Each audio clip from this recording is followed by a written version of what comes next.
Saudara, seorang kuli bangunan dari Kabupaten Kepulauan Meranti Riau tak menyangka anaknya kini jadi polisi.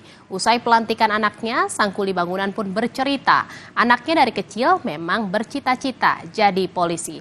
Dan saudara, informasi berikut ini sekaligus menutup jumpa kita di Indonesia Update hari ini. Saudara, pemilu akan kita laksanakan pada 14 Februari 2024 dan pastikan untuk tetap mengikuti perkembangan terkini melalui Kompas TV independen terpercaya. Akhir kata, saya Jihan Novita pamit undur diri. Terima kasih. Sampai jumpa.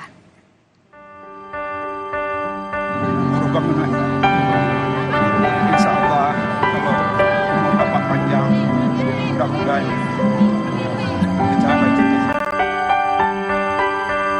Suasana haru pecah saat Muhammad Haryanto berlari menuju kedua orang tuanya yang berdiri di lapangan sekolah polisi Begara, Polda Riau. Ia sangat bersyukur karena telah resmi dilantik menjadi polisi baru oleh Wakapolda Riau, Brigjen Kasihan Ramadi, bersama 134 polisi baru lainnya. Muhammad Haryanto, anak dari keluarga yang sederhana. Ayahnya yang bernama Andi, sehari-hari hanya bekerja sebagai kuli bangunan. Sementara ibunya bekerja sebagai asisten rumah tangga. Raut bahagia tak bisa disembunyikan dari wajah Andi. Ia bercerita bahwa anaknya Haryanto dari kecil memang sudah bercita-cita ingin menjadi seorang polisi. Nggak bisa kita bayangkan, Pak, kayak mana aja. Bapak sehari-harinya kerja apa, Pak?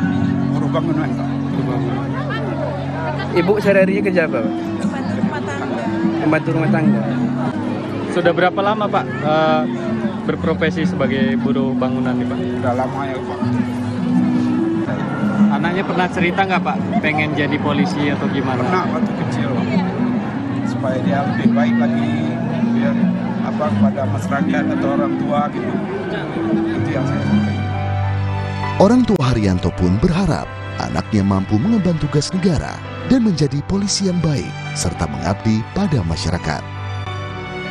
Sawino Ardi, Kompas TV, Pekanbaru, Riau.